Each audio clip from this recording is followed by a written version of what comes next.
Welcome to the Backyard Bounty Podcast from HeritageAcresMarket.com, where we talk about all things backyard poultry, beekeeping, gardening, sustainable living, and more. And now, here's your host, Nicole.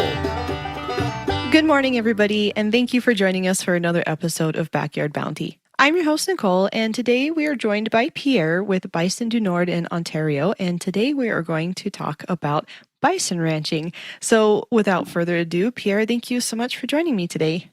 Well, I'm happy to be here, Nicole. Yeah, I'm so excited to have you on the show. Bison ranching is not super common here in the U.S., and so there were not too many bison ranches to choose from, so I was so excited to have you on the show. Can you give us a little bit more history on your involvement in bison ranching and your ranch in particular? Well, we're actually, in this respect, pioneers at this, amongst the pioneers. Everyone knows that the bison was virtually threatened with extinction not very long ago, right at the turn of the last century, roughly in the 1890s. It's said that there were no more than 300 to 400 bison left alive on the planet. And this is from herds in the Great Plains that used to number in the millions, and it's said that by some counts that there were over 60 million bison roaming and living freely in the plains, both of Canada and the U.S. So it went down to about 300 now. The ones that were left were kept by provincial governments here in Canada, federal government, and in the states with state parks, Custer State Park, Yellowstone, and so on.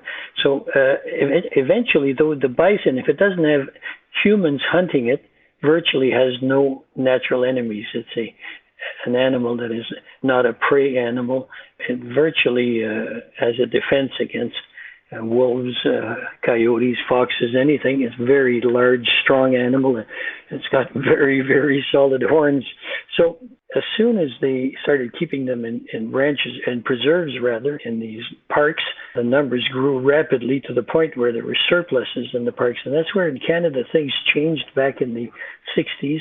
The federal government here deregulated bison, so to speak, or reclassified them as a domestic species as well as a game animal, as fauna. That gave us an opportunity back then. So we started our ranch and purchased some animals to develop this new form of animal husbandry, which would be bison ranching. And that was in 1972.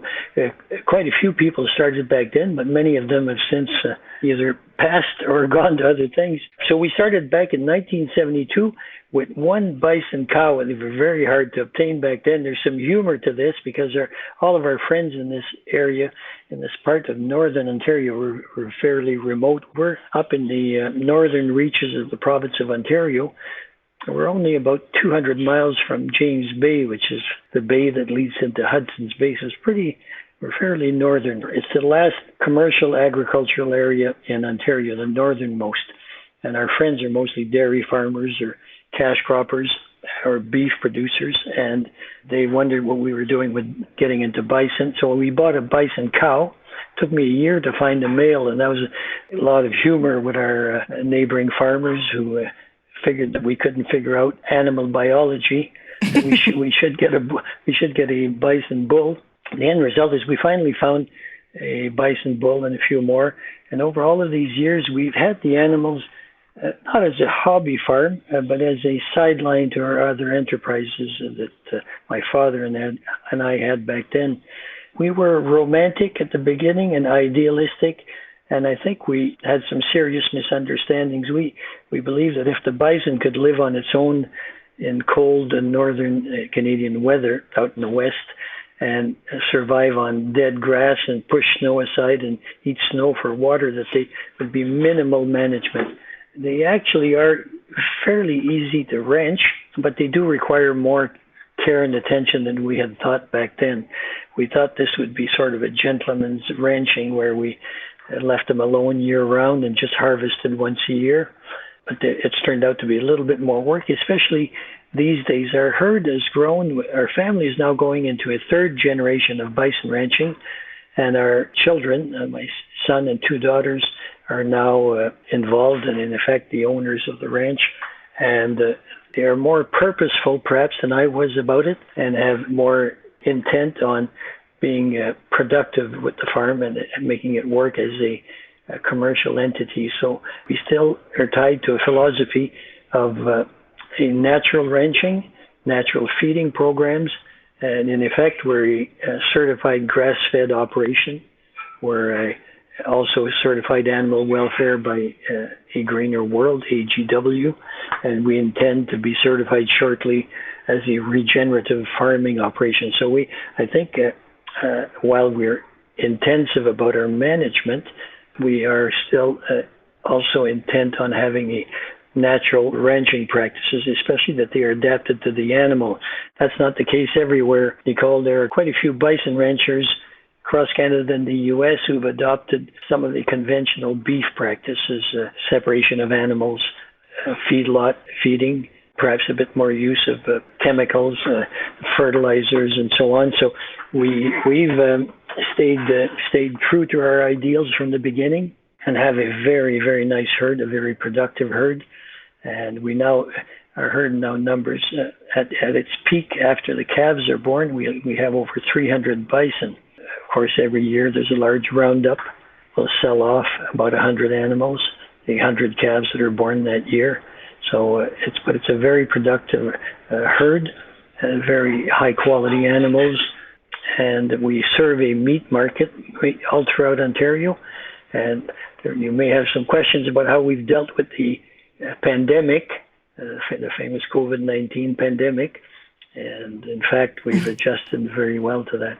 So you mentioned in the beginning that you decided to start with bison. Why did you choose bison instead of cattle or some other form of livestock? There are two answers. The one for the record, and the real one, which is which is probably pride and romance.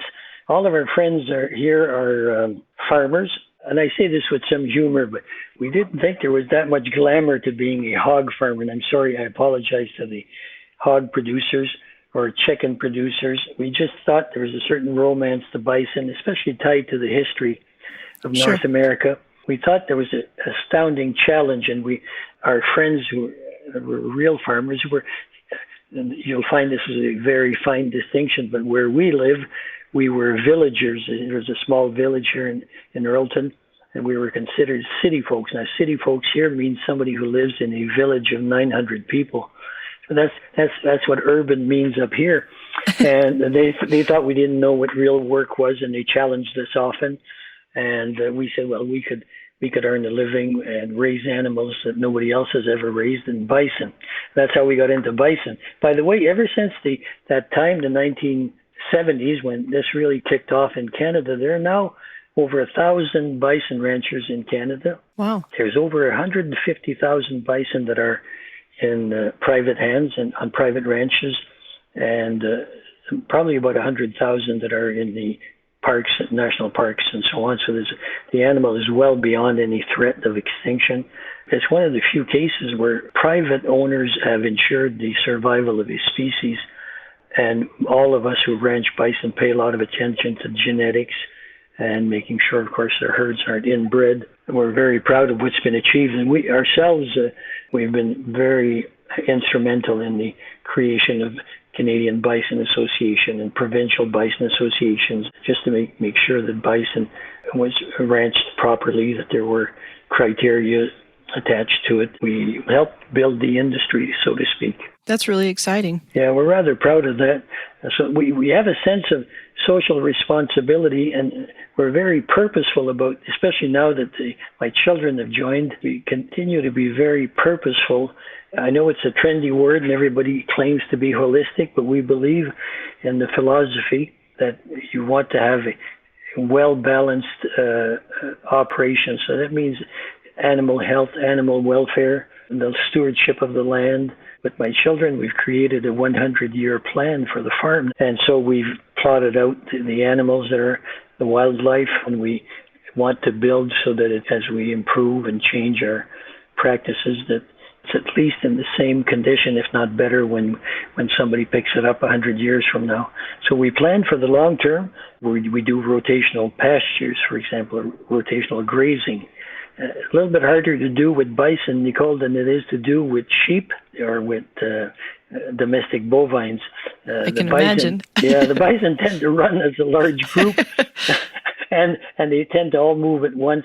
So wider gates, and we can't hold them back just with an electric wire.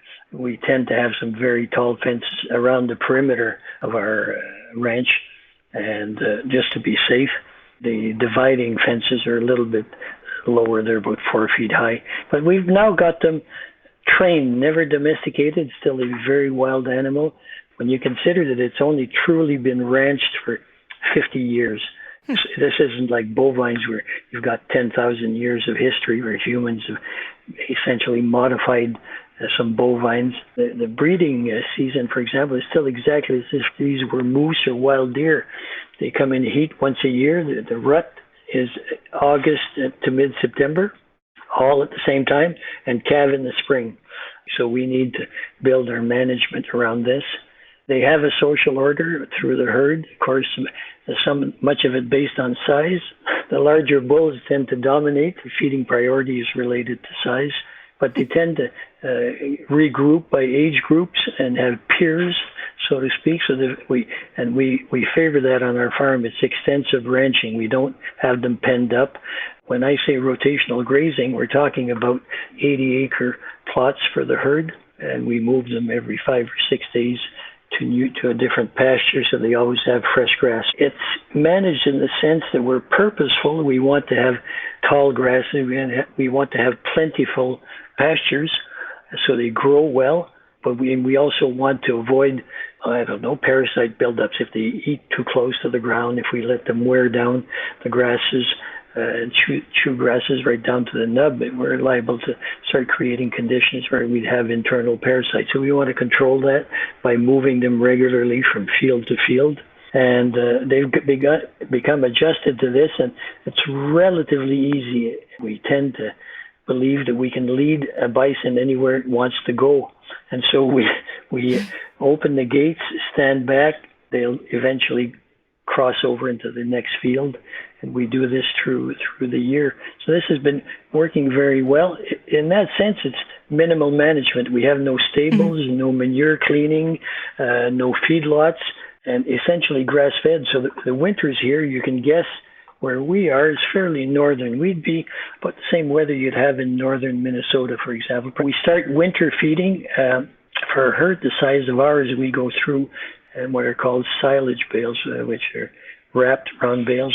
We go through about 1,500 of these round bales in the wintertime. We bring them to this would be a feeding time from October until end of May. And they have some fresh water running all winter. Other than that, that's the feeding regimen.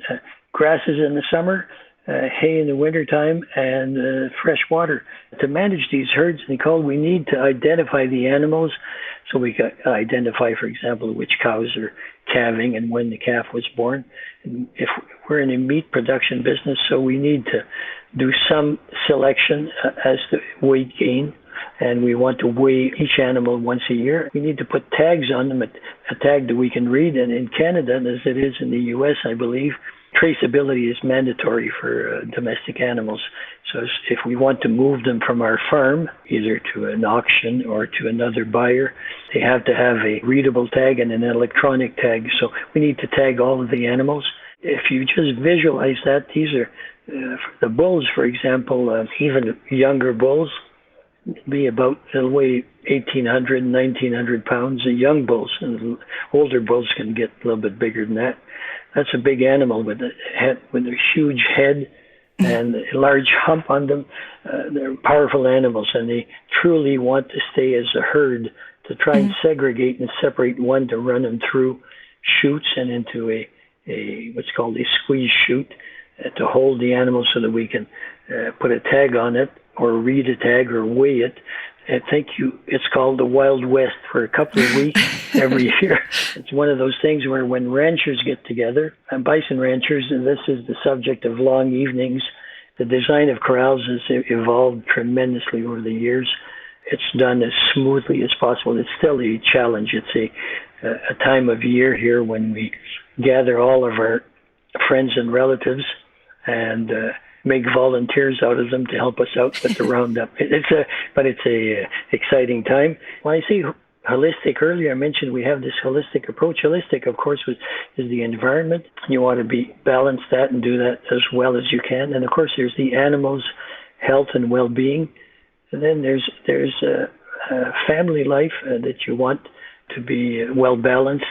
And also, of course, there's the financial side. For this to be sustainable, it has to produce income. On that part, my children are doing a better job even than I was doing. They've taught me that we should be expanding our income base for tourism, for example. So lately, we've been doing tours through the herd in a covered wagon. We go into the herd. Yeah, it's a real exciting thing. It's fun. We get school group after school group all through the early days of spring, and they get to see the calving and see the animals very close up. And then through the summer, tourists book tours on our website and pay for their tickets and show up for the tours. And that's been very, very good and good income and pleasant for everyone.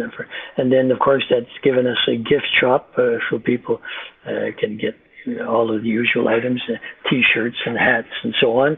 But at the same time, guess what? My children said, why are we throwing away bison skulls every time we harvest the bison? And there's a market for bison skulls. For an old rancher like me, I didn't think there was. Of course, I was deeply wrong. And we bleach bison skulls, and we actually even get many of them painted by local artists. And so we sell bison skulls online, and that's a very nice source of income. That's the next generation is doing these things much better than I did. So that adds to the balance on the economic side. Our ranch, essentially, though, is a ranch that sells bison meat throughout the province of Ontario, mainly through farm gate sales. Not of our own farm. We sell full carcasses to other small bison ranchers who farm gate. During this COVID epidemic, it's been an astounding growth in demand for them. None of them can support the demand with their small bison herds, but since we have this large herd and we're very well set up to harvest regularly, we have a demand throughout the province. So they're slaughtered locally here and shipped in refrigerated trucks through the province, and then retailed at various other bison producers in the province that do farm gate sales direct to consumers. So it's been a nice shift to fellow ranchers who were all short of bison, and here we have this larger herd. We have a good image, and not just the image, of course, the reality of having grass-fed, certified animal welfare, the bison, and healthy animals, and a quality of meat product that people enjoy. So it's all turned out actually for the better and helped us. The pandemic, for us, has been a chance to pivot. We've always been champions of regional foods, of the whole notion of provenance, where who produces the food, of buy local. I mean, we've participated in every campaign for the last 25 years, I think. Not just us, I think all across America. There have been many of us who knew this was the right way to produce food, and the right way to consume food was to try and buy it regionally, locally, from people you knew, and products that had a history. All of us that are on the production side of food hope that these good habits stick with people once we resolve the pandemic issues, and that it's been a learning curve, and that it sticks with people. Absolutely, I would agree with that.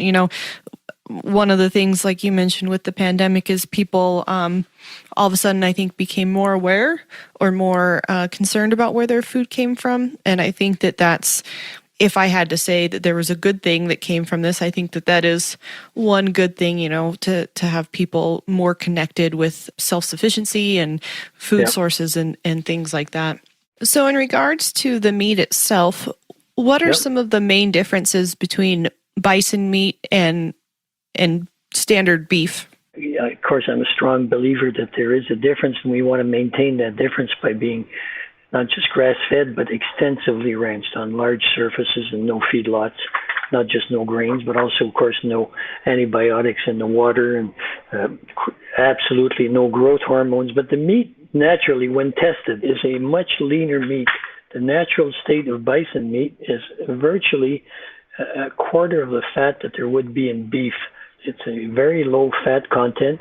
It's a little bit less calories per gram, and less cholesterol in the meat, and high iron content. That'd be some easily measured things and easy for us to document. So it's a different meat. Then again, the cuts have the same configuration as domestic bovines, domestic beef. So that the steaks, the roasts, the ribs, and so on are pretty well the same cuts. The meat will be darker because of the high iron content, and it won't be marbled, so that because of the leanness. The taste is different enough that it can be appreciated that it's not beef. The palatability, I think the digestibility is better because of the low fat. I think it's a healthier meat, but that's me being a missionary. For those who are hunters or who've had the privilege of eating, I don't know, elk or caribou or deer, some of these ungulate meats are strikingly different, so that the aroma, the taste, the appearance in your plate is such that they couldn't tell you this is beef from a mass market supplier, I don't know, from a Costco. Bison is not as clearly defined. It's very close to beef in appearance and in first taste. So people adopt it easily. We find that if we can get past an initial objection, we find once people adopt it, they tend to not go back to beef as easily, mainly because of the low fat. It's a striking difference when you use meats that are lean like this.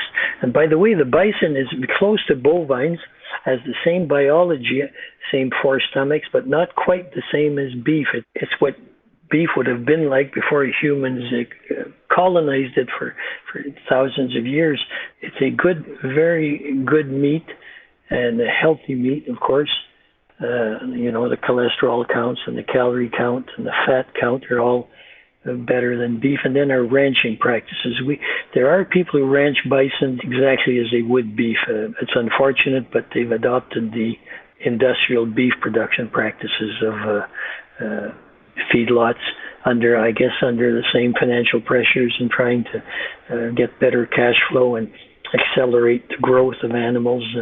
They go to feedlot and segregation by age groups and by weight groups and confinement, so that the energy is converted to meat as opposed to being used to walk around in open fields. So we find that that's very unfortunate, and it destroys the natural advantage that bison have, which is it's a great specialty product for people who want to eat meat, but eat healthy meats and meats that have had minimal impact on the environment, if any. We think we're documenting here, by the way, Nicole, on our ranch, where this effort at improving pastures and the density and quality of grasses on our properties. Oh, really? All of this is exciting things. They're an easy animal to keep within fences, by the way. If there are people out there who are thinking about it, truly do not challenge fences. I've had goats, I've had horses in my lifetime, I've had a variety of animals. The bison don't even rub up against fences. They're bovine, so they basically eat and then lie down and chew their cud just like bovines. They're placid, so that's the bovine side. And they will move away as soon as people walk towards them. They'll move away. So it's not a hard ranching. The ranching and the actual upkeep of bison is simple. Fresh water availability and either pasture or hay for the wintertime. That's it. So you mentioned in the beginning that the bison needed a little bit more care than you anticipated. What care were you needing to provide that you didn't expect, and what do you think are some of the biggest challenges in raising bison in general? All of the animal husbandry practices are very long-term business propositions, so you have to be armed with a lot of patience. It feels and it's real in the first year, probably in the first decade, you're forever investing and reinvesting any income as you grow it, as you grow the herd, as you grow your equipment and your sophistication. That's one of the things that we realized in the first years. The other one is that even though it's a wild animal, and we had assumed that they would do well with virtually zero management, that we would just fence some very large pieces of land and leave them there and just gather them once a year to harvest the ones that we wanted to send to market. It turns out that if you're going to do this and try to earn a living and have it pay its way, that you should probably pay much more attention to what grasses are growing in your pasture. So then you want to improve those grasses, and you have to buy seed and find ways to seed. In our case, either no-till seeding with machinery or broadcast seeding. And then you should have a selection process in your herd, because the bison, by the way, live twice as long as domestic bovines. I should have mentioned that somewhere, and this is one of the exciting things. They live to 30, 35 years of age, virtually double that of, let's say, a Hereford or a Black Angus or a Charolais, domestic species of bovines. The other one is probably it needs inventive marketing, which we did not pay enough attention to in the early days. We're in a world where everything is mass-produced, including meats, and to sell an unusual item or something that's not in the ordinary course of things, it's hard to get into these regular channels of distribution to restaurants, for example, and even consumers who have been trained now to want formatted products, absolutely standardized products in color, shape, size, weight, packaging. Then there's the issues I mentioned earlier that we now market skulls and we do tours on the farm, but we, to this day, have not been able to do anything with hides, and that is a marvelous opportunity, and we should have. It's hard to capitalize on that because North America has very few tanneries left. That's all been offshored, and we haven't. I think we need to try and market our products in a consumer-friendly, more ready to prepare or ready to consume format for people. There are very few people in I'm not making any judgments on contemporary life here, but it's a fact of life that dual income families and smaller families don't buy 10-pound roasts and don't have meals, Sunday meals where there are 10 people around the table and you have leftovers for the rest of the week, and you prepare lunches. This is we need to up our game that way and have some products that are sized and that are formatted so that it works for today's consumer. Still being healthy products and true to what we want to do. I think we need to adjust that way. We haven't done that. We're working on adding value to the product. At the moment, we sell carcasses, so we're virtually wholesalers, and I think the people who prosper at these specialty ranching enterprises add value to the product. I think if I offered you a bison meat pie, it would be very pleasant for you and maybe better than a roast because you don't have time to prep a roast and be in the kitchen in the afternoon. And yet if it was something that was really out of the ordinary, and we actually have some great recipes for some bison meat pies, it'd be better income for us and would allow us to utilize, for example, lower grade cuts on the animal. These are things that are in the future, and I know my children will be doing this eventually. When I make my little speech or my missionary speech on bison ranching, I like to tell people who dream and think about it that it's entirely a viable animal husbandry practice. You can earn a living and support your family or have it as a side enterprise if you continue to work off farm. It does not require that much time, not that much investment, perhaps less than beef even, because there are no barns required, no capital investment in heavy machinery. Our whole farm at 300 bison operates with a single 80 horsepower tractor. That's all we need to bring hay in the wintertime. The rest, they're out grazing year round, and we don't need manure spreaders. They're doing this naturally, and that's the it's doable, and it requires a little bit of skill at marketing, as most of, I think, the alternative productions need. You have to be able to show up either at farmers markets. You have to be able to present to the public. You have to have, I think, a good website and an ordering system on your an electronic e-commerce able website. But if you've got those skills, and if you're caring for the animals is not very complicated with the bison. It's just simple and straightforward ranching practice. But I found over the years that the people who do best with bison generally have experience at marketing, and not marketing in the crass way. I'm not talking that you've got a checkered plaid jacket and you're a used car salesman, but that you experience at moving products to people and between people, and so that you know about things like a presentation. All of these things allow you to sell your products and sell, in my case, the bison products, and to do well by it and have recurring customers. And we always ask ourselves what we're trying to do and where we want to be, and try to keep that holistic balance. And generally, I'm very satisfied with how it's going, especially since we're moving into third generation, and doing it. It's very pleasant. That's great.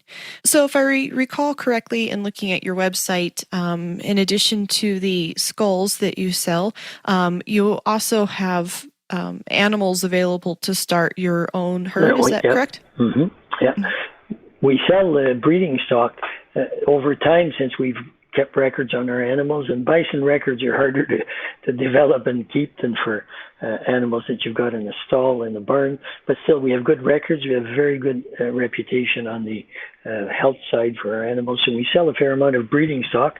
We answer so many questions over a year's time that I've now formalized this a bit, and we developed a mentorship package so that we can assist people who start up, and there are quite a few who question us every year. And so in an effort to be of assistance, we include a mentorship package for people who start bison ranching. This is something we want people to do it, but to do it well. Want them to do well by the animals and well by themselves also financially, so that they don't, it's not something they have to quit in 5 or 10 years. That's been part of our development in the last few years. And so what is your website, or the best way to get a hold of you if somebody would like to learn some more? The company's name is Bison du Nord. And so Bison du Nord, I guess. And it's if you check that up on the website, there's some good video on there, good images of the family and the bison. And if they check up on the website, then they'll get our contact information, and we'll be happy to answer any questions. We, as you may have felt in this podcast, where virtually the whole family is very talkative. Could be because of the remoteness and the distance. We we get our kinship and our friendships occasionally, and when people come up, we love to host people when people want to visit the ranch. We do a fair amount of custom tours for people, and we're proud of what we've done. If they check out Bison du Nord, Bison, the bison, by the way, is the real name for buffalo. What's been called buffalo is a misnomer. The buffalo refers to water buffalo. The early settlers probably thought they were seeing the same animals they'd seen in Africa and in Asia, but they're bison. And it's said that perhaps the first French settlers called it water buffalo in French, which would be bœuf à l'eau. L'eau being water. So the buffalo name came from that, but the real name of the animal is it's a bison. Interesting. Well, for the folks like myself that don't speak French, I'll be sure to put a link in the description so that they don't have any troubles finding you and get more information. And, I wish that I lived just a little bit closer, because I've seen the pictures on your website, and it really is an incredible ranch, and I would absolutely love to come visit and see your operation. It looks really amazing, and the territory that you're in is beautiful. The area is just gorgeous, and of course your animals are very very great looking animals there. So I definitely admire what you have going on at your ranch. Well, I thank you. I've enjoyed the conversation. People say that I turn into a missionary when I talk about bison ranching. We're very, very committed to it. to do this for 48 years and to still be, to this day, we're still expanding. We also, we connect with people so often, and we have so much communications going on. By the way, all the website and our Facebook pages and Instagram and so on, this is the work of the two daughters that are, of course, much better than their mature father at doing. And they developed something, I think, that really represents us. I think it shows there's a human element to our farm, there's a financial element, and there's an animal element, and I think somehow that all seems to come through very well in what they're doing on our social media and on our website. Yeah, I've been very impressed. They're doing a great job, and I feel like they're doing a wonderful job of being progressive in today's day and age, and progress is unfortunately just how it is. But it's a challenge. I alluded to that earlier. I'm allowed to do one last comment, which is, I think, Nicole, it's this balance where you want to be progressive in the sense that there are sometimes better ways to do things. There are things that are better machinery, better techniques, some new knowledge. So you have to forever be seeking that out. And of course, you're trying to make this be sustainable on an economic basis, so that you have to be thinking about that and working at that. And yet you have to stay balanced, and there's a human element to this, where the family life has to be good and productive and happy. Mm-hmm. You want some serenity in all of this while you're purposeful and you're committed. We're French, and so, for example, for us, food and gatherings and large meals and a lot of enjoyment in life is very, very important, not just because we're French. I think that works for Americans, works for Canadians, works for everyone. But the enjoyment side of life for us is very, very important, and we factor that into all that we do. So there we go. I think that's a wonderful philosophy of life, just in general. Thank you very much. Well, I appreciated the call. Thanks. Yes, thank you, Pierre. I really appreciate your time. And again, we'll put the link so that everybody can get more information. And I enjoyed our talk about bison today. Thank you so much. Okay. Well, thanks for giving me an opportunity to speak about the bison again. Yes, it's my pleasure. Okay. All right. And for those of you at home listening, thank you so much for joining me for another episode of Backyard Bounty. We'll see you again next week.